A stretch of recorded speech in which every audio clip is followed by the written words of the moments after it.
Reorganization sa gabinete sumasalamin umano sa pagtataguyod ni Pangulong Marcos ng pinakamataas na pamantayan ng public service. Brigada Haji Caaminio, ibrigada mo! Brigada! Live report! Nakahanda ang minorya sa Kamara na makipagtulungan sa reorganized na gabinete ni Pangulong Bongbong Marcos matapos nitong ipag-utos ang pagsusumite ng courtesy resignations ng lahat ng secretaries.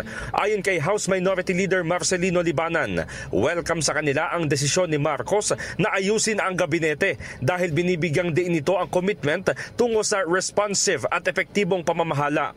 Sinasalamin niya nito ang pagtataguyod ng Pangulo sa pinakamataas na pamantayan ng serbisyo publiko sa pamamagitan ng pagtatalaga ng tamang tao sa mga mahalagang posisyon upang solusyonan ang pangangailangan ng mga Pilipino. Naniniwala si Libanan na ang pagbabago ay magdudulot ng bagong enerhiya at palalakasin ang pagtutok sa mga hamon, lalo na kung may katuwang na malinaw na adhikain at matatag na liderato.